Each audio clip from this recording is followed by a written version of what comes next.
I've been getting a lot of emails from people about podcast episodes I've done in the past talking about my childhood and kind of the journey I've been through therapy and what I've learned and how that's helpful. And I would like to have more conversations like that. I am having a hard time finding guests to talk about stuff like that with. So I want everybody listening to know that I am getting your emails, and I would like to talk about more mental health stuff too. But I want to talk about it with the right people and the right kind of agenda. So I hear you, and I'm trying to get some more people to open up about their own processes and journeys. So hopefully coming soon, more of that, hopefully. In the meantime, today we're talking about hobbies, which actually to me ended up being kind of a mental health episode for me, because during the course of discussing hobbies with Cathy and Kirsten, who have two very defined hobbies, or more than two, but each women have very defined hobbies, I discovered some things about myself that I think were really important. So even though this episode may seem light, I think it had some good, important moments in it where I kind of figured out how my perspective is not right about some things and how I'm functioning and where some of those perspectives may have come from and how I could maybe change them. So hopefully this turned into a mental health episode that just started out as talking about hobbies. So I hope you enjoy this episode with Cathy and Kirsten. Kirsten has an Instagram account called Read, Run, Sew. I think it is adorable. She sews all of her clothes. She hasn't bought any clothes in years. And she posts a picture a couple times a week of what she's made. And it's so impressive. And you can see in her whole body and face how much joy she has in this picture. And it's so inspiring. So no haters on what she's making or that she's a middle-aged woman jumping for joy in her front yard every day. I think it's amazing and it's inspiring. And it's part of the reason I wanted to do this episode was because she derives so much joy from her hobby. And I'm curious to know about that. So hope you're curious too. Thank you for coming back week after week. This is one of my hobbies. I love this hobby and I just want to keep doing this hobby too. So thanks for supporting me in my hobby. You hear my puppy whining? Is that why you're laughing? She's dying to be in this podcast. She's dying to be in this room with me. She might have separation problems. I'm actually worried about what happens when quarantine's over and I can actually leave the house on a regular basis. I think she's going to come undone because all she's ever known is me home all day long. And she's not happy. Anyway, thank you so much for coming back. I hope you enjoy this episode with Cathy and Kirsten about hobbies. How are you guys? I'm good. How are you? Good. Same. My lip's still swollen from my bang. Still has that knot. So I'm waiting on that to clear. But other than that, looks better. It does look way better. But I feel like I have this weird like dead spot in my mouth that doesn't move because it's too much Botox. It's still numb. It is, but it's still really numb. So I can't really, it's still really numb. I'm hoping that numb goes away. I think it will over time. It's less numb than it was last week, but it's still numb. Mm-hmm. So I feel like I'm dragging that part of my mouth in a conversation.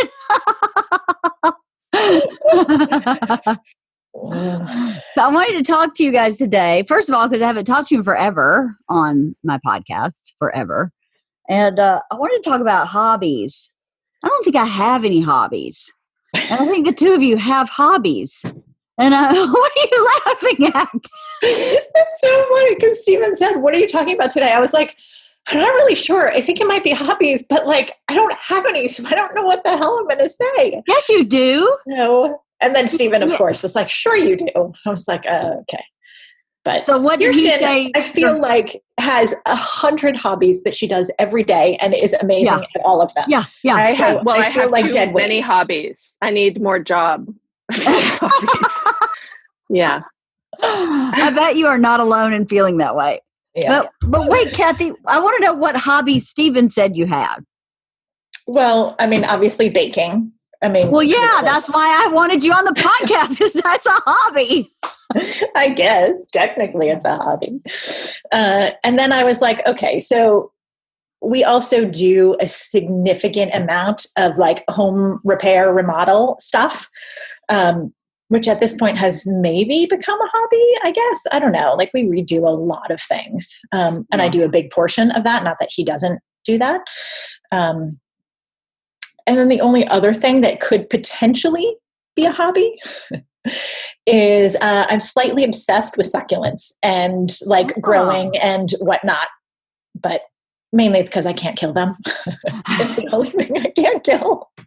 Oh, I didn't know you were so obsessed with succulents. I love them, but I don't know enough about them. But yeah, I'm the same way. It's like they thrive by benign neglect. So it's like they're the greatest. We're going to have a deep dive into that sometime. Oh, let's do it. Maybe I'm a succulent.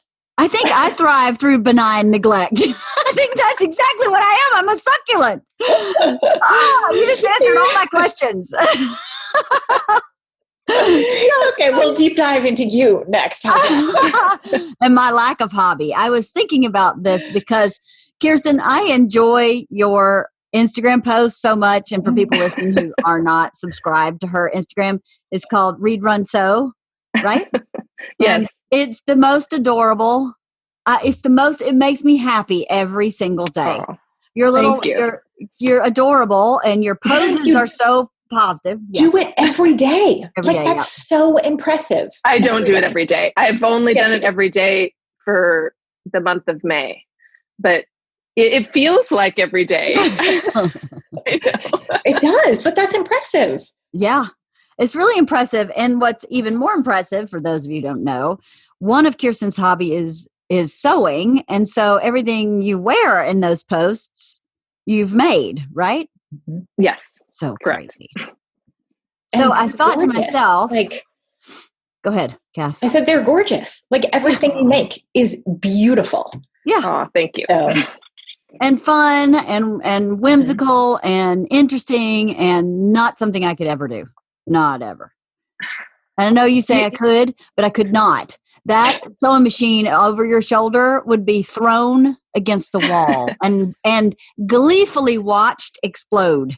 I would be so happy to watch that thing explode. Leanne, my family can attest to the fact that there's so much swearing that happens in this room.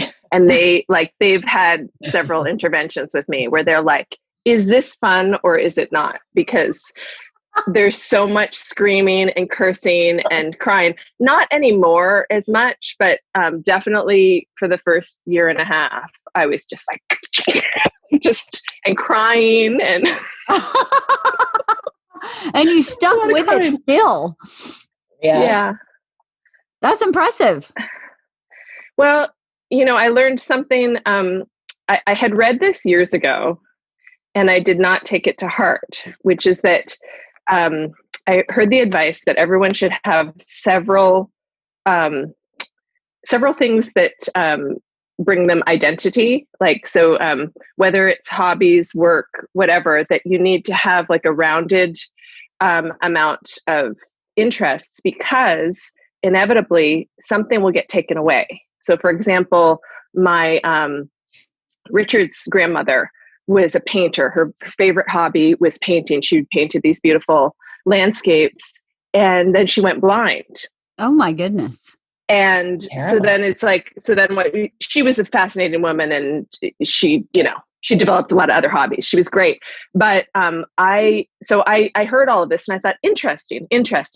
Did I do anything about it? No, because my main hobby was distance running at that time. And I put it takes up a lot of hours when you're training for marathons and running marathons. And so that was great. And that was my main hobby. And I loved it. And I met people through it. And it was a social life because I'm a slow runner. So it would take me 5.5 hours to run a marathon. So you could really have a long conversation with someone. But then I had a knee injury and had knee surgery, and what they were able to fix that problem, but while they were in there, they uncovered a whole lot of arthritis, which makes running very painful now. And so it's been like a years long process of going like, who am I? Because I mean, like read, run, sew. Those were the three things in my Instagram title, because those are like my favorite hobbies.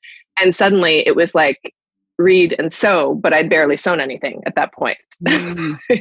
I sewed my kids' costumes for Halloween and barely did anything.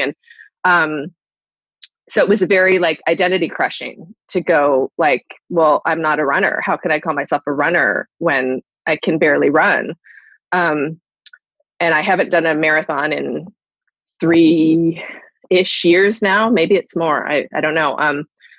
So that I realized like through that it was like, oh, this is why you're supposed to have these things. Because like, for example, a lot of our identities is our identity we all share is as moms, as Girl Scout leaders, as, you know, at some point we're not going to stop being moms, but we're going to stop momming on a day-to-day basis, you know, when our kids go to college and get jobs.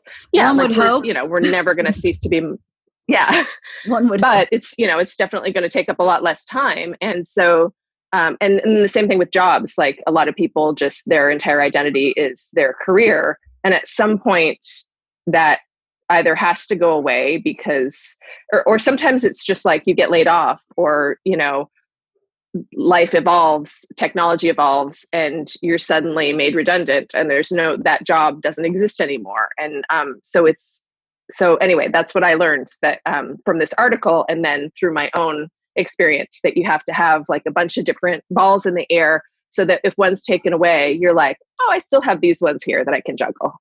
Right. Yeah. That's really interesting. That's interesting that you purposefully decided to build hobbies, right? Yeah, kind of. But I mean, it also just sort of happens organically, because it's not like I was like, I shall become a sewing person or whatever. It was like, what happened is Dana, she has a website, Made Every Day, and she has all of these like simple crafts that people who aren't necessarily the craftiest can do. And I went on there to learn to do like simple things. Like, I don't even remember what I learned from her initially. But she's like a really fun personality, and she does very professionally done YouTube videos and that are just really beautiful, aesthetic. And I got into watching that. And so I followed her on Instagram, and in my early days of Instagram, I'm not sure if they were the early days of Instagram. I may have been a little late to the party. And she put out a call out for pattern testers for a kid's sweatshirt. And at the time, my kids were much smaller, and they fit in a kid's sweatshirt. And she said, I want beginners too. And I thought, okay, this will challenge me to actually learn how to sew a garment. I'd never done anything other than like kids' costumes or like tote bags, or, you know, like really basic. Not that the costumes were basic, but they were once a year. Yeah. So I wasn't really like developing my skills. It's like I develop a skill and then basically throw it against the wall and come back to it next year and feel the same sense of like, what am I doing? And screaming and cursing and crying. And so with a pattern test, pattern testing is basically a volunteer position where a designer will ask a bunch of people who know how to sew in varying levels, of some beginners through more advanced, to try her pattern and to show what it looks like on your child or on yourself, so that they can get a sense if their pattern is working out. Like, oh, that doesn't look like what the design is supposed to be. I'm going to have to take it in by a couple of centimeters or whatever. And I thought, you know what, this is great because it gives me a deadline. It's like a 2-week deadline that I actually have to complete something. So I'm going to have to learn how to do this. And there was crying, and but then I did it, and I made my kids a bunch of sweatshirts that they actually wore to school, and that's cool. Were cute. Yeah. And I felt so then she came back with another, like looking for her original team to pattern test for an adult version, like a woman's top. And I was like, oh, okay, you can do that. You can make Your clothes. own clothes?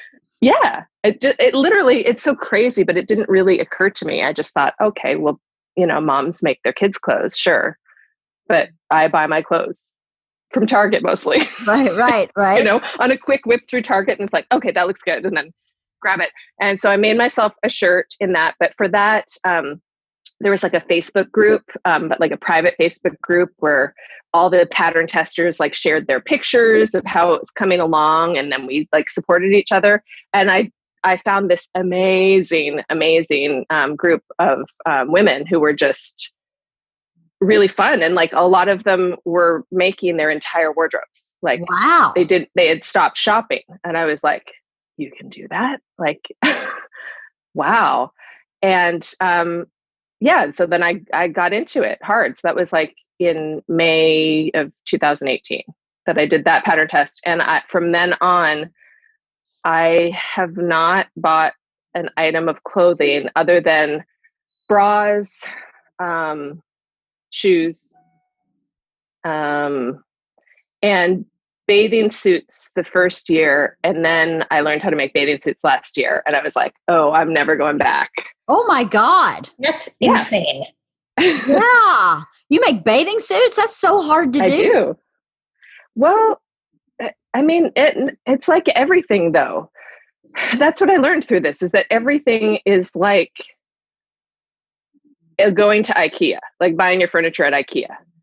Like, it's better if you have the money and the means to order furniture and have it show up and placed where it's supposed to be. But we've all been at a place where at some point in our lives, whether it's college or whatever, where you get the IKEA stuff, you have to figure it out. You have like the wrong materials. They give you the little teeny tiny wrench that's supposed to work for everything. And you're like, it doesn't work for everything. It doesn't work this way.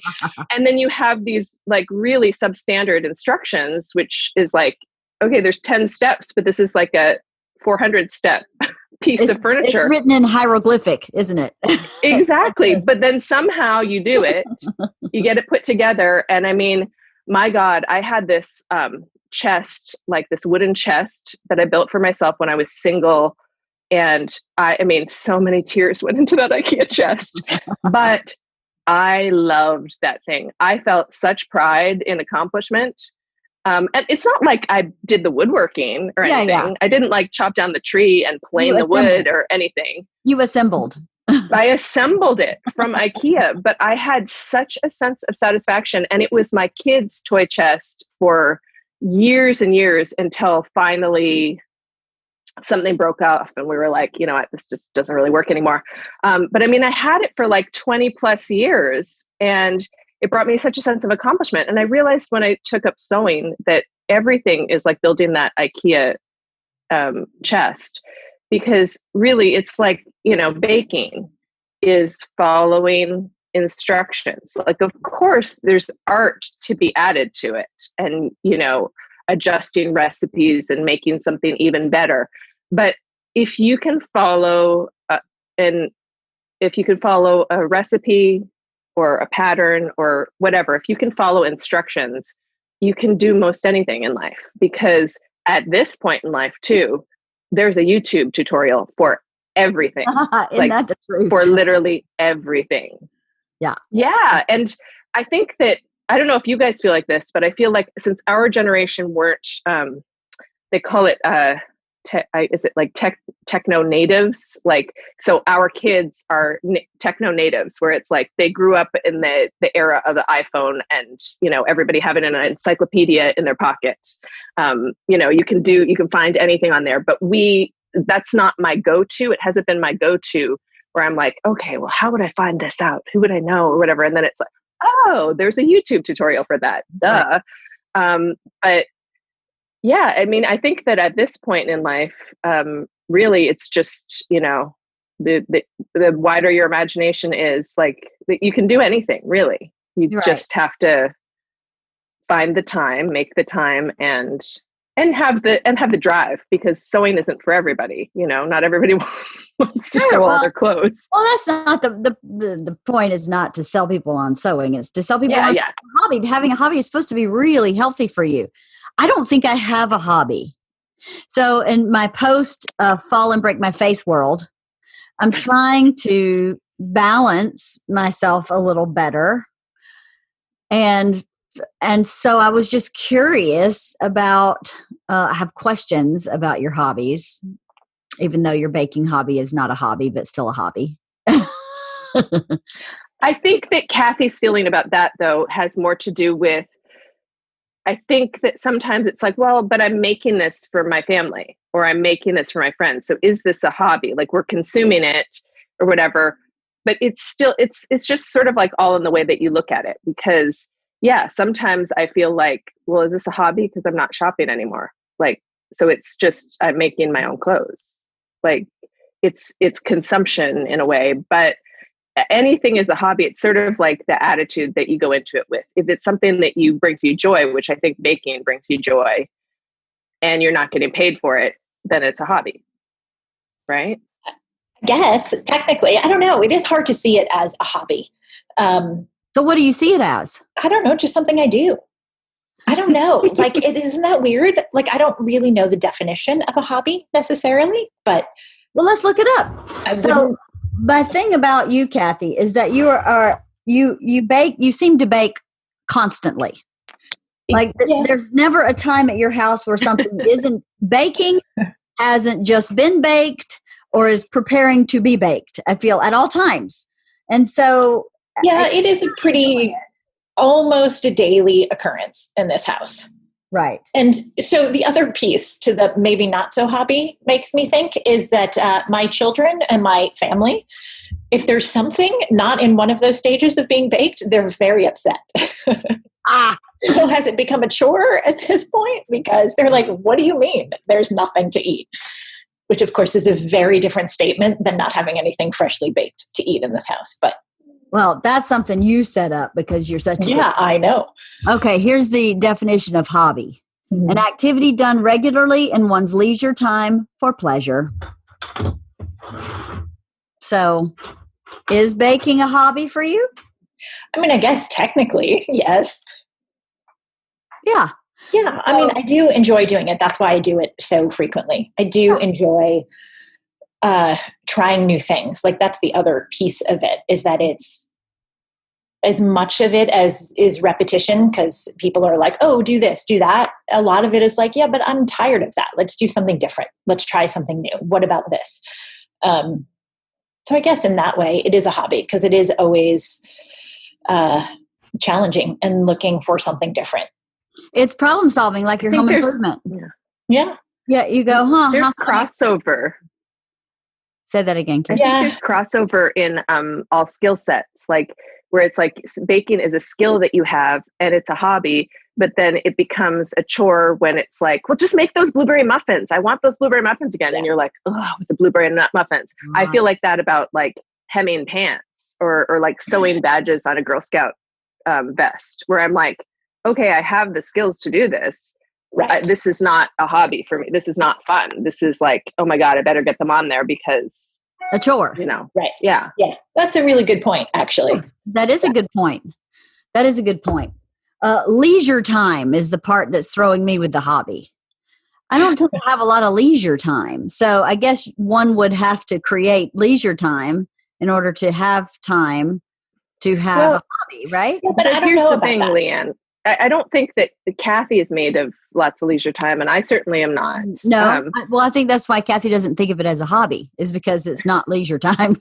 But I also think, like, if you go back to your 888 book, like that also falls into that category. And I think that's what Kirsten was saying. There's sometimes that overlap where sometimes baking is a chore because I have to feed my family. And sometimes it's fun and creative, and it falls into one of those two categories. So sometimes it's hard to see it as always a hobby. Right. Because it's not always leisure. Right. That's a really good point. For those of you listening, long time ago, very early in this podcast, I had read a book about Sleep Revolution by the woman, the Huffington Post. Ariana Huffington. Yes, her. Thank you. And she had discovered that before Industrial Revolution, there was a theory in our culture where you should have 8 hours for sleep, 8 hours for work, and 8 hours for whatever you want. And we definitely culturally don't behave that way anymore. So I decided to kind of adjust my thinking about that. I just felt like it was, 6 hours for sleep. The rest of the time was work, instead of going, wait a minute, I do Girl Scouts because I want to. So that's really part of the 8 hours, whatever I want. And some of the stuff with my dogs goes in the 8 hours of whatever I want. And some of it goes into work. And so I guess I had sort of gotten away from that thinking because I got on the hamster wheel of everything, every waking moment practically being work. It was not a hobby to teach 8th grade. That was not for me. That wasn't for me. That was a part of your job. And so was, the myriad of other things that got me overwhelmed. Was a lot of it was really not for me. It was really for work. So that is a really good point, Cathy. I'll have to start readjusting my thinking again back to the 888. Starting with 8 hours of sleep. I might go back to that. So then what do you feel is the most valuable thing you get from your hobby? Or most rewarding? I don't know. I think it's like a creative outlet. Like I don't feel super creative in a lot of areas, but that is a little more creative, which is something that I think you need in your life. Like I think that stimulates a lot of things and is more satisfying. Mm-hmm. Like I could never sit down and write a book or a story or whatever. You know what I mean? Like I'm always so impressed with people who can do that. And like that is so not in my wheelhouse. Mm-hmm. But I think you do need some sort of creative outlet. Right. So I don't know. For me, this is what works in that way. Right. What do you think, Kirsten? Yeah, I agree. I think the creative outlet is huge. I think that just the feeling of accomplishment and like, I made this, whether it's a plate of brownies or a pair of jeans, whatever, like that it's like, wow, I did this. Right. This is me. So I feel like I don't have a lot of sense of accomplishment in life. Yeah. Or accomplishment that is as measurable as I have taken this bolt of cloth and I have made a pair of jeans. That's a very measurable accomplishment. It's hard to measure. I have helped my daughter deal with anxiety. It's really hard. That is an accomplishment, but very hard to measure. Uh-oh. Hold on one second. Yeah, and it's not finite. I think I like the finiteness of like, there is a beginning, a long middle, yeah, and then an end. And it's like the end is like done. Mm-hmm. And definitely with child rearing, there's never any done. Like, no. I don't think there ever will. Like when we're 80 years old, I don't think there's going to be a done. No. So here are here I'm going to lay out my negative thoughts about hobbies because I feel like other people may have negative thoughts about hobbies. And I think that I think that my podcast in some ways is a hobby. It doesn't make money. It is something that I do, I guess, in my leisure time or on my own terms. It has nothing to do with anybody else in this house. It is truly for me, and it is a creative outlet. So I guess this, in theory, is a hobby. Even though I treat it in my brain as something much more important than a hobby, which is so stupid because maybe a hobby should be as important as my podcast is to me. Does that make sense? Mm-hmm. No, it's not stupid that you take it seriously because it wouldn't be this good if you didn't take it seriously. Well, I do take it very seriously, but I guess growing up the way I grew up, there was not a lot of hobby from my dad or my mom. Really, I don't remember my mom having a hobby. I mean, she meditated, but that was a practice. Which is a practice the same as a hobby? I don't know. Is yoga as a practice a hobby? Well, it depends if it falls into that definition that you read. Right. Is it something you do in your leisure time that brings you pleasure? Yeah. So I guess for some people, it could be. I mean, drop squad is a hobby, I guess. I go 3 days a week. I'm very committed. I have never missed a session ever since December, not one. So I guess that could be considered a hobby. I wouldn't call it leisure. It's not very leisurely. It's very hard. So I think I'm seeing a pattern with me. I think my hobby activities are labor intensive as opposed to just being kind of, but I guess baking and sewing are labor intensive. But I think it's your perspective that's the problem. Mm-hmm. You won't allow yourself to have leisure time. Right? That's right. Yes. Like you won't call your podcast leisure because you put so much work into it. Right. And so I'm still putting everything in that 8 hours of work. Pretty much. Yes. Same with Drop Squad. It is leisurely. Not that it's not easy, because clearly it's not. No. But you enjoy it. You are doing it on your leisure time. You made time for that for you. That's true. But you still consider it work. Right. Yes. Well, here's my negative thoughts. So other people who may have negative thoughts can go, oh, that's the way I think too. And we can change our negative thoughts, right? What do I do with the shit when I'm done with it? That's one of the things I go. If I bake something, I got to eat it. Well, I don't want to eat it, so then I'm not going to bake it. I actually really enjoy baking too, but I don't bake because I don't want to eat it. So then I just don't do it.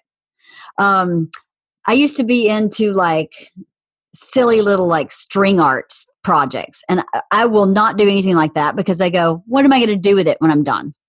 I'm going to throw it in the garbage. Another perfect example. We had to get recertified for CPR, the three of us, for Girl Scouts. So I did that, and I was like, I'm going to do a puzzle while I'm half listening to my Red Cross, because it is not something that you need to like, I mean, I've been certified so many times now. It's not like this is the first time I've taken this course. It's probably my fourth or fifth time. Yeah, so we do it every 2 years. So yeah. It's a review. So I don't need to really be on top of that. But so I was like, I'll do a puzzle. As soon as the course was over, the puzzle went in the box, incomplete. Because I was like, what am I going to sit here and just puzzle? I'm not going to sit here and puzzle. I need to be doing something else while puzzling. I've been trying this week to watch documentaries, and I can't do it because I go, are you just going to sit here and watch a documentary? There's so much you need to be doing. This is ridiculous. And close the documentary. So, what do you do with it when you're done? Like, what, are you going to put a puzzle together and then what, put it back in the box? Well, that's good. What a waste of time. But my brain goes, that's a waste. What am I going to Mod Podge it and hang it on the wall? I don't think so. So I've just put a vacuum of time in a box. I took it out of the box. It sucks my time, and I put it back in the box. I can't seem to shift off that mindset unless it's something that I can use of value. Like building that kitchen island with my dad, I enjoyed so much. And I was going to say that building is, I think, is one of your hobbies, and you don't think of it as a hobby because it's very functional, and you use that kitchen island every day. It's yes. Extremely productive, but you also could have easily bought a kitchen island or whatever. Yes. So therefore it becomes a hobby because it was something that brought you joy to build with your dad and continues to bring you joy because you use it every day, and it's an amazing island and it's an amazing accomplishment. Right. I think that for you, I have a lot of feelings about your puzzle and your string art and all of it. I want to hear all my flaws. I want to hear all of them. No, they're not flaws at all. I think it's just, I think you just need to like twist your brain like a Rubik's Cube, because for you, I think you feel the need for productivity during all hours of the day. And yes, if you thought about it as like, so doing a puzzle is mentally challenging, and they say those sort of things stave off dementia, Alzheimer's, whatever. So if you thought about like as part of your wellness program, don't do a puzzle if you don't like to do puzzles also. I love puzzles. I love doing puzzles. If you love puzzles, then to go, okay, I'm going to leave this out and I'm going to spend 15 minutes a day, even if I get no pieces accomplished. And the whole goal, you have to go into it knowing the whole goal is to tear it apart and put it back in the box eventually. Right. There is no like Mod Podging and whatever. It's just the whole goal of it is to keep your brain active, because like you're doing with Drop Squad, keeping our brains active as we age when we're not in school for all these hours a day, it's really important as we age. So if you looked at it like that, it's still a hobby, because do you need to do that puzzle? No. Do you need to go to Drop Squad? No. But you do, because we need to do some sort of physical activity. We need to do some sort of brain activity. So I think it's just all the way that your brain works, like working with the way that your brain works. Because I relate to all of that 100%. I love puzzles. And my kids got me one for Mother's Day that Vivian took a picture of this plant. And it's the variegated yellow and green leafy plant. It's the heart. So it's like it's based on a photo that she took, this beautiful picture. It is impossible. It's impossible. It's so hard. It's a 1,000-piece puzzle that's all variegated yellow and green. And it's so hard, but it's like, and I haven't I set it out one day. I was like, you know what, I'm going to do this. But I'm the same way as you, where I'm like, but what's the end result? The end result is it's going to go back in the box, but you have to build into your life like some moments of pause for one thing. Otherwise, like you go like a steamroller and then you fall on your face and end up in the ER. Do you know what I mean? Like, so if you think about it, like it's creating a pause in your life, but it's also creating like a brain activity. Like, so you're exercising your brain in that time. Maybe that could help you with that hurdle. Maybe. And then the other thing that I was going to say is that one of my hobbies before sewing was knitting, and forget it. Not for me. But I was like, what Clearly am I not me either. 100 scarves? Like what, I felt the same way. I'm like, I don't need to, I'm not going to knit myself a sweater. I'm like, what am I going to do with this? So I found this volunteer organization called the Mother Bear Project, where you knit bears. This is breaks my heart. Volunteers knit bears, these bear stuffed animals, and they all go to different places, different countries, different orphanages in Africa, and go to children who are in orphanages because the parents died from AIDS. Wow. So there was a sense of, it was something that I could wrap my mind around and go, okay, I enjoy knitting while I watch TV. I don't enjoy having 100 scarves.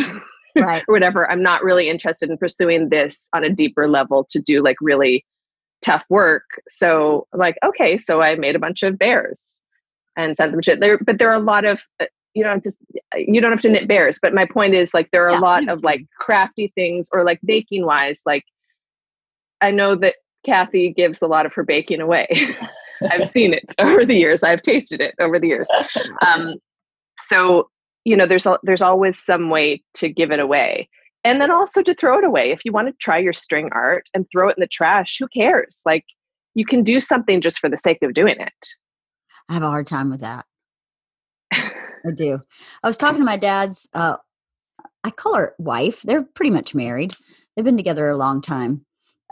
Yesterday, about how she just wants my dad to just take a weekend off where he's not productive.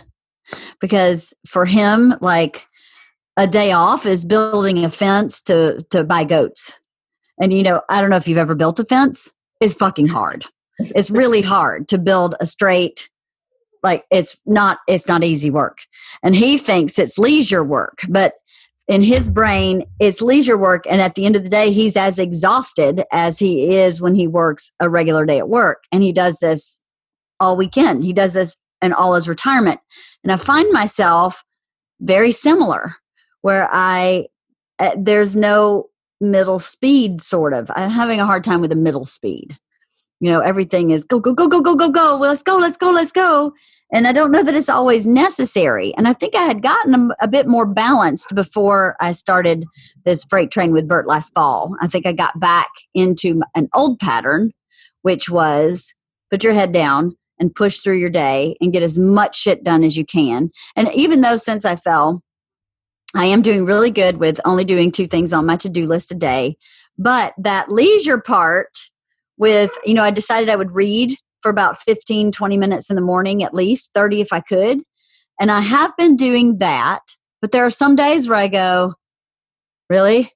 You should be doing A, B, C, D, E. And then if you get to the reading, you get to it. So I struggle with giving myself permission to just stop and unplug and just do whatever I want. And I wonder if it's part of what I watched growing up. Another thing I watched growing up is my Aunt Carol. That woman could sew anything, and she would sew and sew and sew. And I felt like she had like a stack of stuff sewed. And then what do you do with it? Right? You donate it to Goodwill or you give it to the church. And I was like, I don't know if I could do that. I don't know if I could just stack stuff up and then go, here you go. But I guess for her, it gave her so much joy, just the sewing. Not that I'm not a greedy person and wouldn't give stuff away. I totally would. I would totally bake a cake and give it to my neighbor. But I don't know. Some of me feels like, well, that's just a waste of time. So stupid. I struggle with the same things that you struggle with about like taking time for myself. 100%. And I find that it's doubly so with this pandemic schooling because like right now we're all on Zoom in different rooms. I've got Richard in our bedroom, where he's set up an office. And so he's working. I've got Vivian in her room, school, Camille in her room in school. And then here's me on Zoom.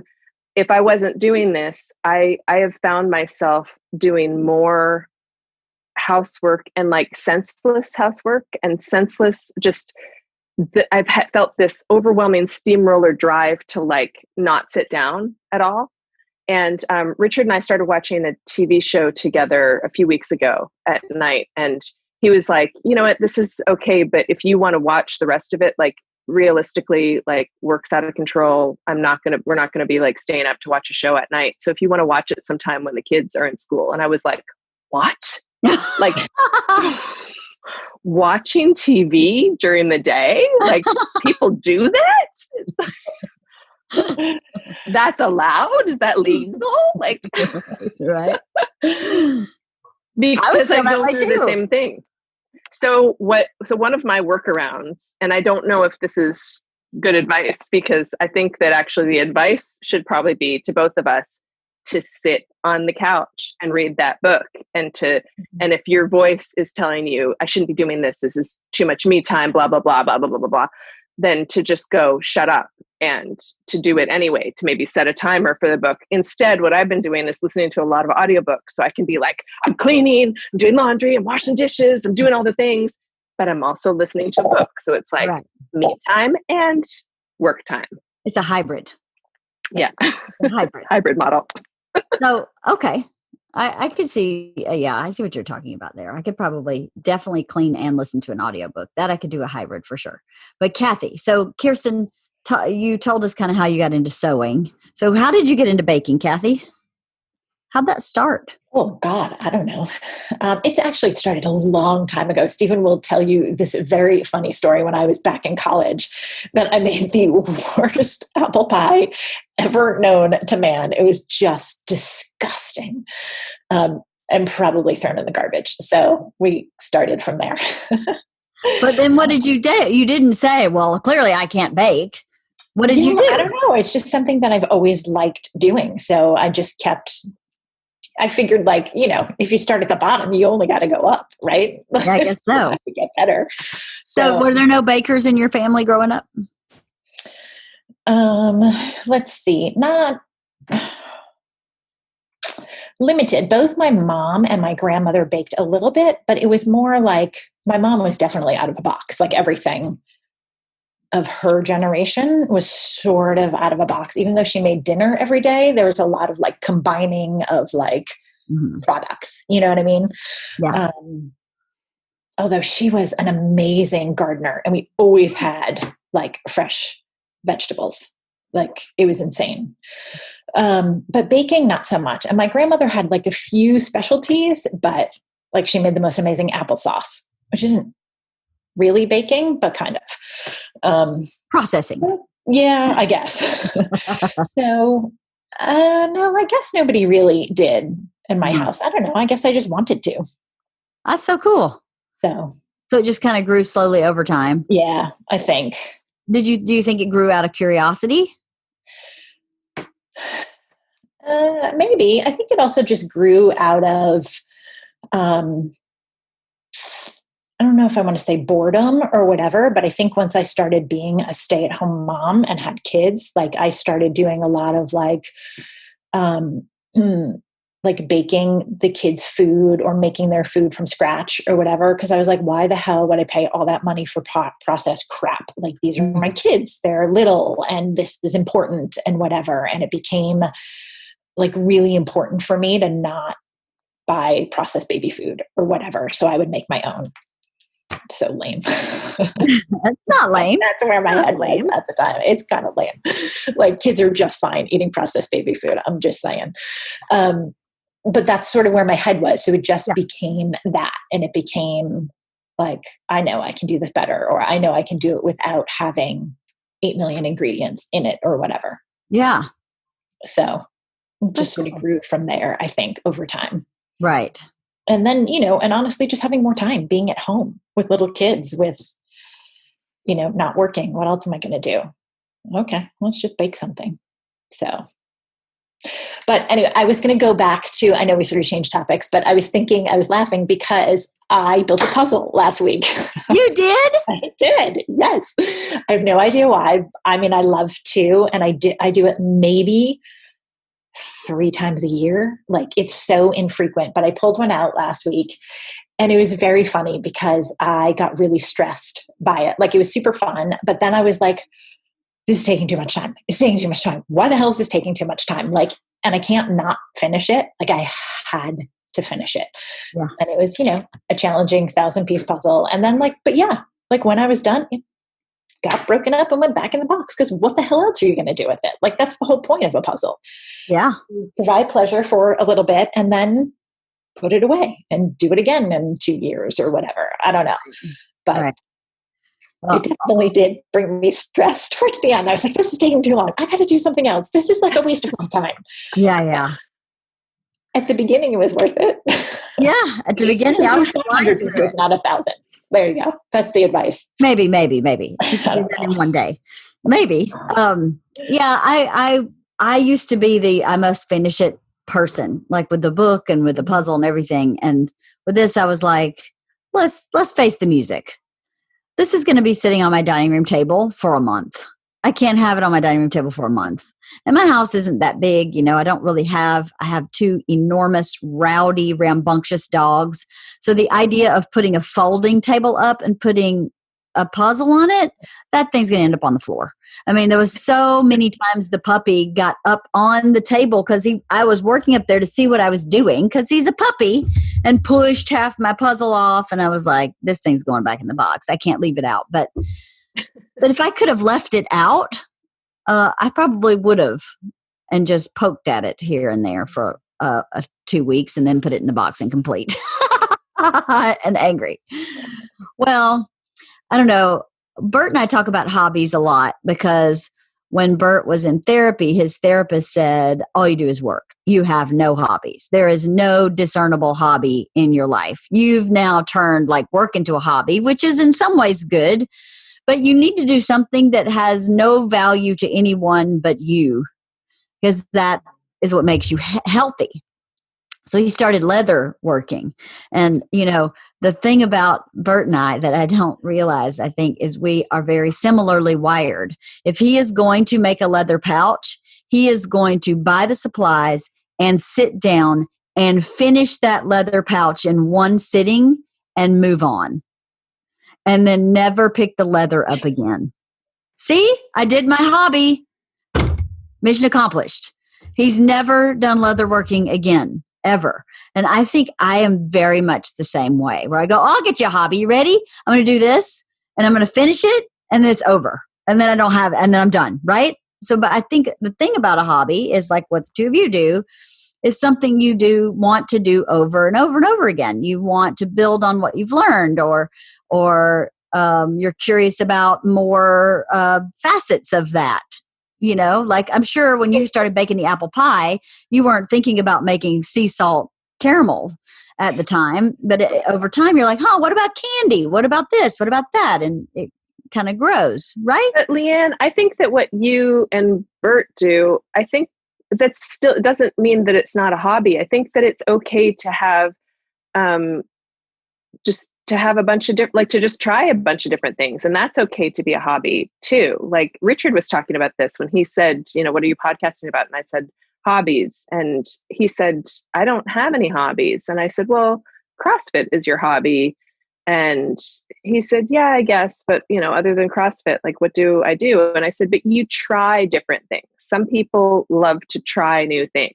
And so, and he's definitely someone like that who would do like a leather working class, or who would just try something and be curious. And I think that that's okay too. I don't think that you have to like hunker down into a hobby. The problem when you hunker down into a hobby, like Cathy has done with baking or I've done with sewing, is that then people expect you to monetize it. And then sometimes that takes the joy away. So it's like flattering when people are like, oh, you should sell this stuff. But then at the same time, it all of a sudden adds all this pressure where I'm like, well, I just make what I like to make, and I make it for my body. So I all of a sudden thinking about, making it for other bodies and, other preferences and whatever, it just stresses me out. And all of a sudden it's like a timeline and a job. The whole point of this is that it takes away the stress of work, the stresses of life when you have a hobby that has no expectation. Right. That's interesting. Good point. That's a good point. Well, I mean, I definitely don't mind trying new things, or if they like, I would take a cooking class or do anything like that. But I don't know. I think there is a piece of it. It's different being curious and having a hobby. Like, can I build a leather pouch out of leather? Yes. Curiosity is quelled, but that doesn't, a hobby I think maybe it doesn't have to be the same thing, but it is something that's sort of repeated, right? But maybe it's just because you haven't found the thing yet that you want to repeat. You have to try a number of different things until you find something where you're like, oh, that leather crafting was kind of fun. I wonder if I could do this. Right. Like if it sparks more curiosity than just that one-time product. Maybe I think you found things that you'd like to repeat. Like you loved the rock climbing class that we took. Yes, I did. You loved that. And you would totally do that again. I could totally see you doing that on an ongoing basis. Yeah, I would do that. And I do like to camp. I love camping. I just took Georgia camping, and I was out there going, I don't know why I don't do this like once every 2 months. I love to do that. Haul all my shit out in the woods and set it up, and I loved that. But that's not as easy as walking into your kitchen, opening your cupboards, and making something wonderful, or going to your sewing lab. And that's a different. I guess it's still a hobby, but it's sure is a lot more complicated. I can't just go camping. I have to in advance book a spot and figure out where I'm going and make sure I have my dogs cared for. And at that point, that's too much work to have, a day of pleasure. Then I go, well, forget it. That's too much freaking work. So, I don't know. Maybe I'm longing. Maybe I am longing for that which you have found, which is something that I can do that's in my house. Like, to be honest with you, if I had more appropriate tools, I would probably do more woodworking. But I don't have like a radial arm saw. I have very basic power tools. I don't have anything that helps me do anything, more refined. So that is something I would probably enjoy and do. I mean, I keep thinking about this chicken coop that I'm building at this new house. And I'm like, I really don't have the appropriate tools to build the coop I want. So then, do I buy the tools and build the coop I want and then continue woodworking in some way? Or do I just pay somebody to do it and then it's just done? That is something I think about a lot. I really enjoyed woodworking from a very young age. And I don't have the space. I mean, Cathy and I talk about this. Cathy, your husband is really big into woodworking and that kind of stuff, but it takes a certain type of tools. Some of it is like pretty big and you need some space for it. So, but do you think at the new house you could make space? You definitely have a lot of yard there. I do have a lot of yard. I probably could. I probably could. Yeah, I think I probably could. make some space for a couple of more advanced tools. So anyway, I don't know. I was looking at your Instagram, Kirsten. I was thinking, you're so lucky that you have something that you really enjoy, that you do repetitively, that's in your house, that you can do for 5 minutes or 5 hours if you choose. That's really lucky. And I think, and same with you, Cathy, with baking. I think it's really lucky that you found something like that. I was shopping with Sandy the other day at this Italian market. And she's so interested in all these products. And the whole time I was going, I could give 2 shits about anything in this thing. Give me a jar of ragu and I'm good. Not really. But I was like, I don't care to learn how to be a sophisticated cook. I like that we get Blue Apron. I open the box. I follow the directions. It's delicious food. I don't then go, I wonder how I could make my own blah, blah, blah. I don't have that curiosity. I guess I haven't found it anywhere. Not really. Only with this podcast, where I'm curious through this podcast. But I don't think it's the same as sewing or knitting or baking or woodworking even or painting or playing mahjong or, it's something that is truly just a frivolous for the enrichment of your soul. Even though this enriches my soul, it's not the same. Does that make sense? Yeah, I think it's hard because your podcast relies on other people, whereas sewing and baking does not. We don't need anyone else to do it. We can do it whenever and wherever we want. And you don't have that sort of luxury with the podcast. While it provides some of the same things, you are dependent upon other people. That's very true. And equipment and Halston and time scheduling and dogs and you're putting it out there as a product. You have all of these people listening to it. And so it's, you have more pressure to deliver something professional than Cathy and I. Cathy can throw some ingredients in, and if it doesn't work out, she can throw it in the trash. And same thing with me with my fabric. It's well, I've just wasted fabric, but so what? Mm-hmm. No one has to know about it. Right. Yeah. Right. But everybody knows about wife of the party. Well, I don't really think about wife of the party that way. I just think, I keep a clear intention. And then if somebody thinks it sucks, there's plenty of people who write me. This one guy who wrote me recently and was like, you are a clinger. You are just on your husband's coattails. Why do you think you have anything important to say? And who would ever listen to you? And I was like, okay, well, clearly you're not one of them.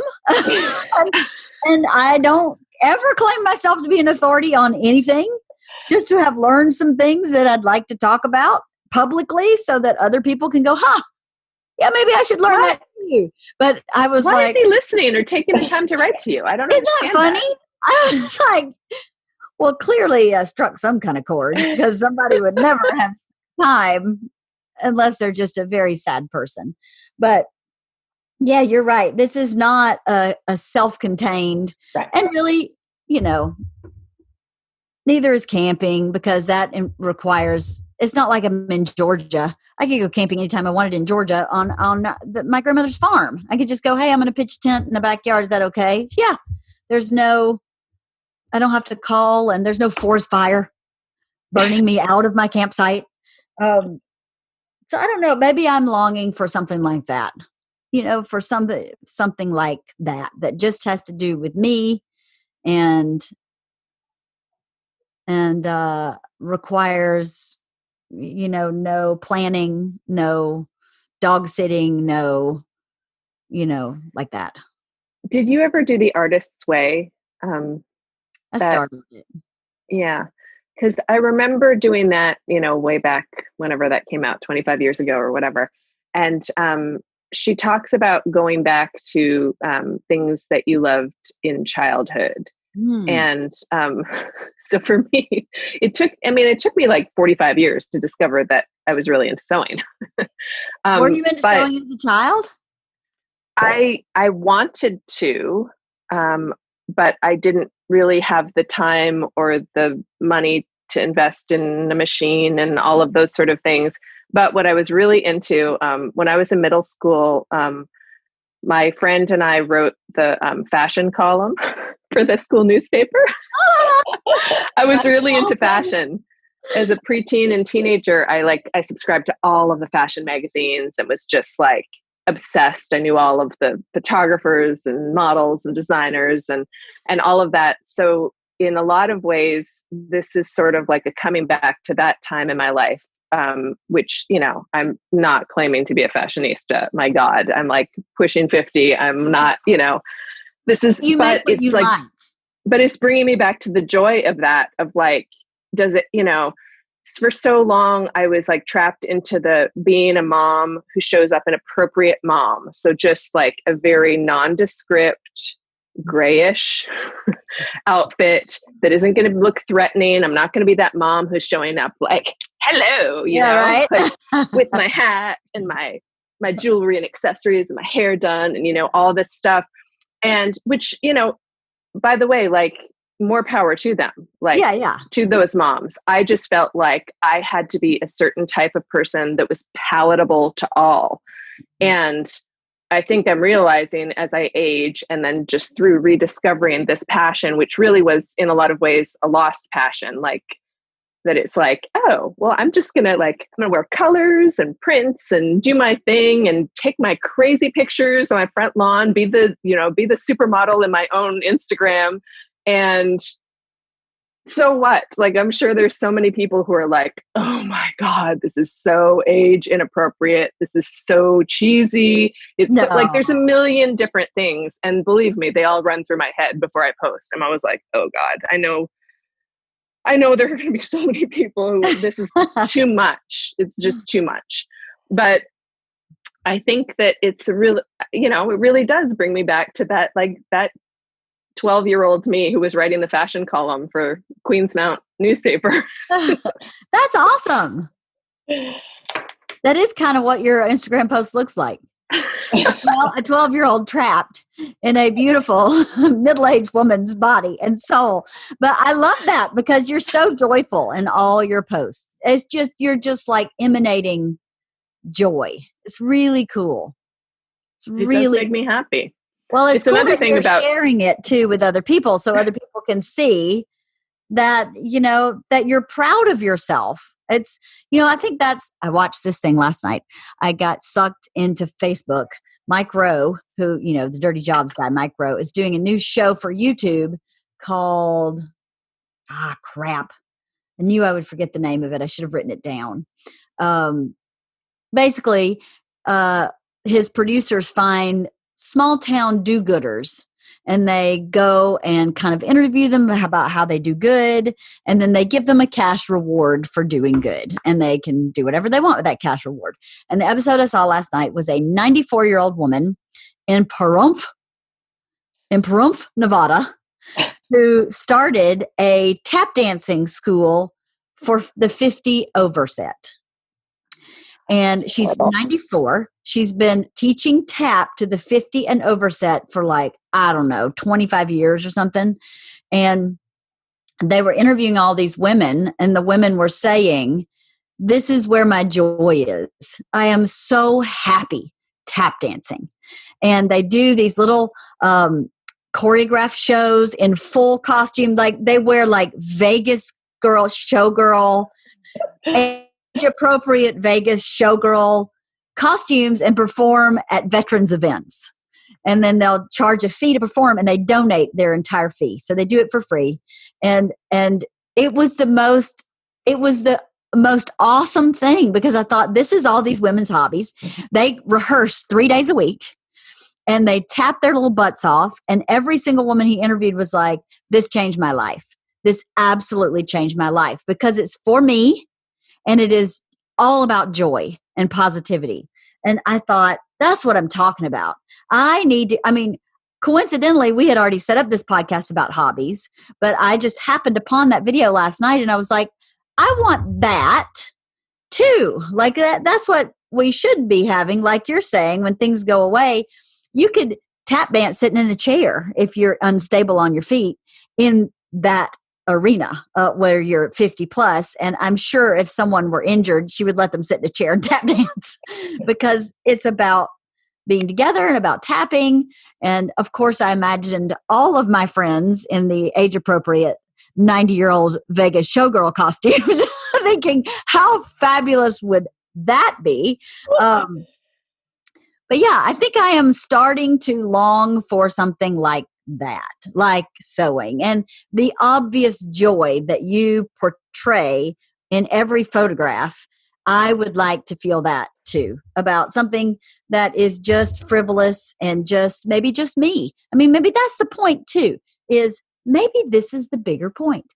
It's interesting how you learn in life, isn't it? I have always been a collaborator, right?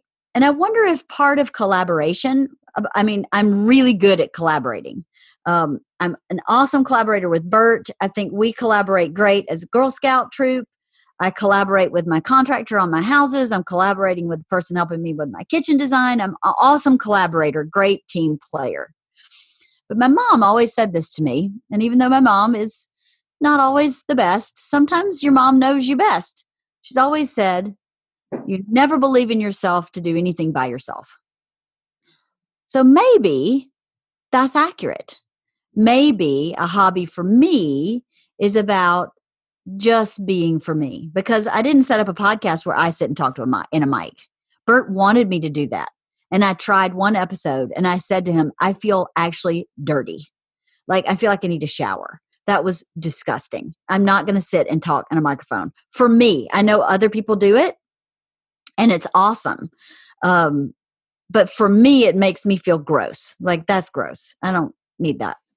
But you're right. This is a collaboration. I have different collaborators every week.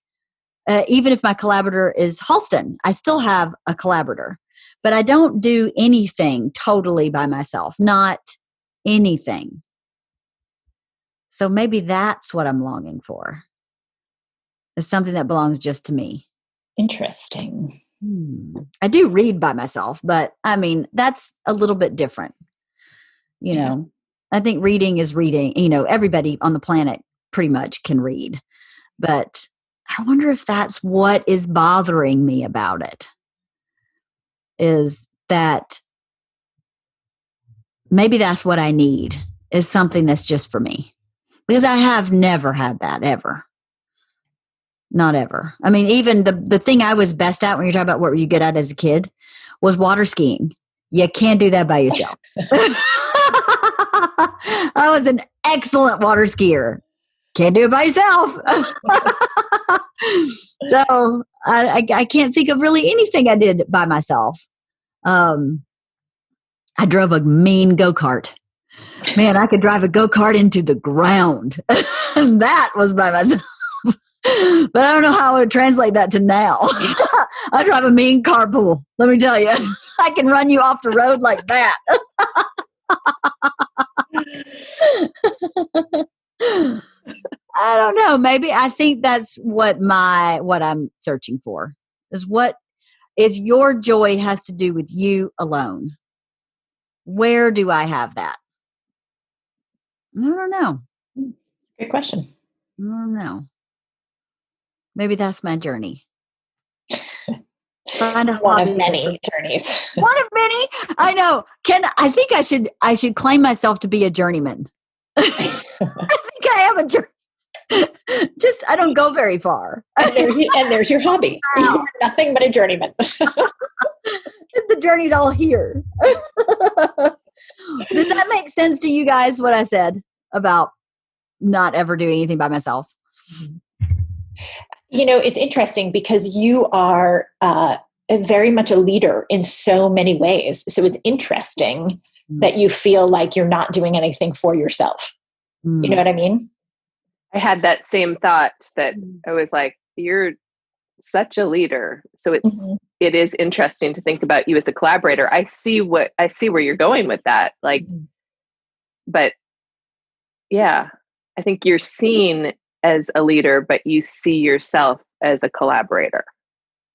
Well, but a leader has to have people to lead. A leader doesn't just lead oneself, typically. I mean, thank you for the compliment. I don't feel myself as a leader. I feel myself as more of a fire hoser. Let's get this done. Let's get this done. But I'm never by my, even if the term is a leader, there are people with the leader. So that's not, and what's interesting about that too is I spend a lot of time alone, and I do alone run a lot of stuff, but I don't give myself frivolous alone. That's the difference. Is every alone has some kind of purpose or agenda, right? That's the difference. And even when we're collaborating I really don't see myself, I guess I don't really see myself as a leader. I see myself as a collaborator completely.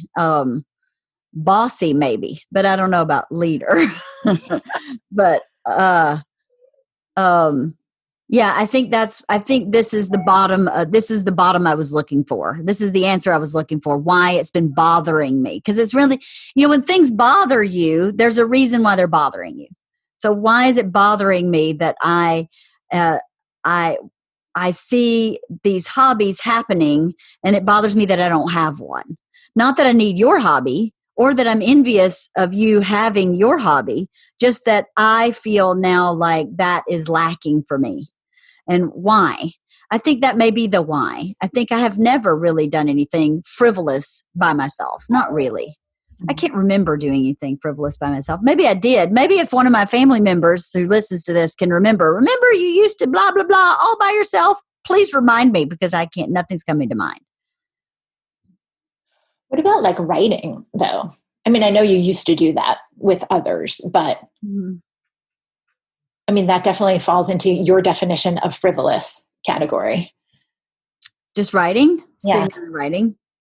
Yeah. I mean, that is something that brings you pleasure. You can do at home on your own terms that no one ever has to see if you that's don't true. want to. That's true.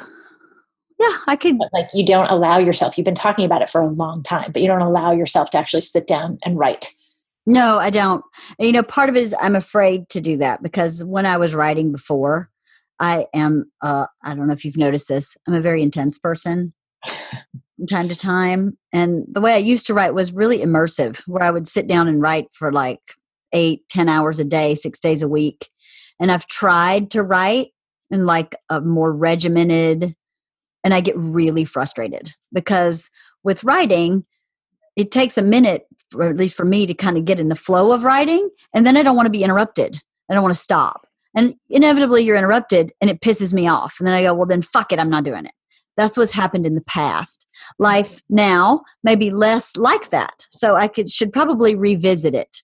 But that was what happened for me with writing a lot, is I feel like I need to go in a room and close the door and nobody talk to me until I'm ready, until I'm done. And that's just not realistic at this moment, when I'm teaching biology and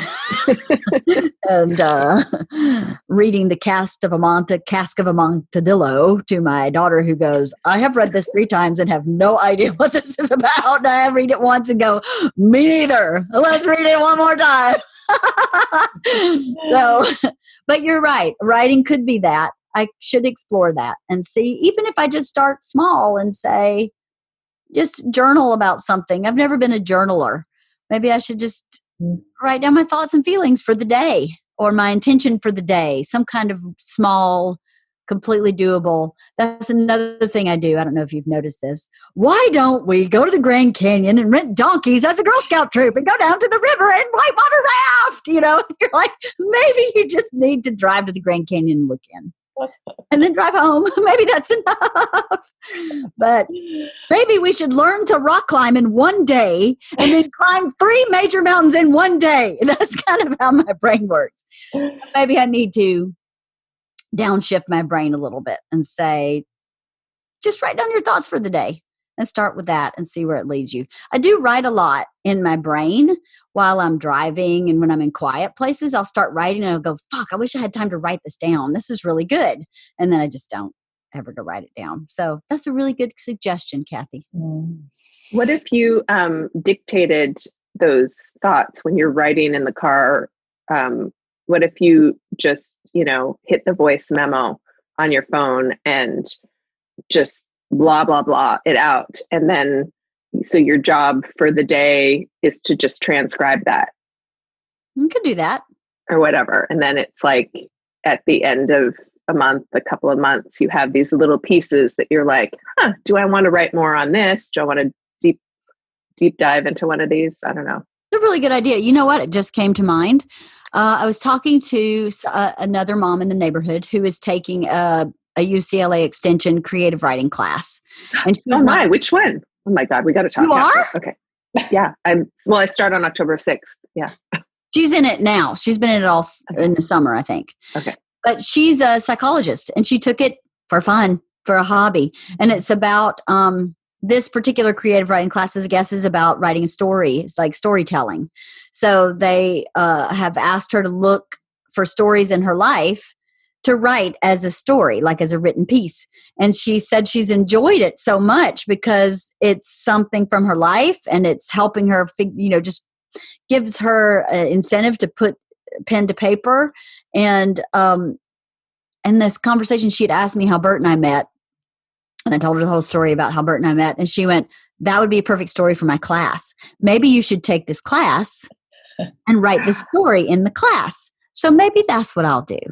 Maybe you should take the class with me. Like October 6th, right? I know, but then now I'm with you again. Now I'm collaborating again. Now it's not a collaboration, though. It's not a collaboration. Right. Everybody's writing their own thing. I'm taking a memoir class. Oh, you're taking a memoir class. That's cool. Yeah. What'd you say, Cathy? I said you're only in the same like Zoom squares. Like you're not collaborating. True. Well, maybe I'll get that information from you. How do you? I'll get how to find out. I have no idea. I mean, I'm sure send it to you. Figure it out. But okay. Any advice for anybody thinking about starting a hobby? Since you're hobby experts. Don't listen to Leanne's negativity. I know I felt very negative in this, but you know what? I think that I needed to kind of figure out why I was feeling that way. Sometimes you need to be negative. So I am not a negative person for sure. And anytime I get into negativity, I go, something's going on there. What's going on there? Why are you feeling that way? So something's amiss. So I'm glad we talked about that. I think that Cathy and I are both in some ways in your camp where it's like, well, we need to be productive. Like it's not like we're just doing something like. No. I think we found a way to make it like productive / hobby. So it's like Cathy is baking, but she's baking for her family or baking for, like it's like being productive. Like, well, they've got to eat. So yeah. Here you go. And for me, it's like, having these constraints of like, well, I don't buy clothes anymore. So, right. Or like doing these pattern tests where it's like, well, I committed to doing this for this designer. So, I have to do it. It's like making it work, like turning it into work. Where it's like, it's not work. I did not need to volunteer for this. I do not need to sew another, whatever the thing is. But that's a way that I've done the workaround in my brain to go, well, I have to do this. I committed. So I see what you mean. You've it's your perspective. That in that 888 thing, I'm glad you brought that up again because you're depending on your situation, you're putting it in work or putting it in for me and keeping the perspective accurate. So I think maybe that's another lesson for me today is sometimes my perspective I skew all into work. My whole life skews into work and I need to start pulling things back out because it makes me feel better. Not because the work's any different, but because my perspective makes me feel better. So that's a great reminder. Thank you for that. Because I think I did start pushing everything back into work because really everything was work for a long time. And now that it's kind of calming down, I'm still in that little work area. So, but anyway, the working by myself is important. And I think I may look into that writing class. I think maybe that's what I need because it is like, it's an accountability. Like you're saying with your pattern testing and Cathy with, I got to make food for my family anyway. There's some accountability for that. So maybe that's how you start the hobby. The hobby starts with accountability and grows from there. I was just thinking that. I was thinking that this also gives you permission. It doesn't put it immediately in the frivolous category. Right. So it's easier for your brain to go like, yeah, but I signed up for this class. If I don't have this assignment done, like I can't not do that. So this is helpful. Right. And then it can hopefully transition into more frivolous. Right. That's smart. Very smart. You ladies are very smart. So are you. I pick smart ladies. Okay. Any other comments about hobbies? Is there any hobby that you would like to try that you have never? I mean, there's a lot of things in life I would like to try. I don't know if any of them would ever become a hobby. I think it's kind of like the Richard thing where you're like, sure, I'll try that. I'll do that. Like there aren't many things that I don't want to try, but I don't know that anything would necessarily become a hobby. Right. But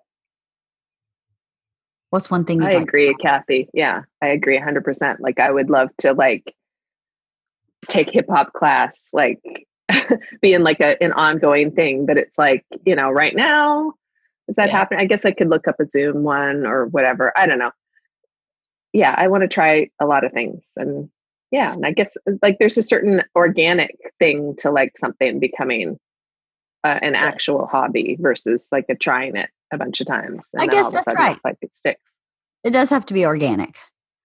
That's the thing. You can try it, but if it doesn't organically grow from there, then that's not your hobby. It wasn't meant to be your hobby, but I guess you would never know till you try. Right? Yeah. Well, thanks for talking about this today.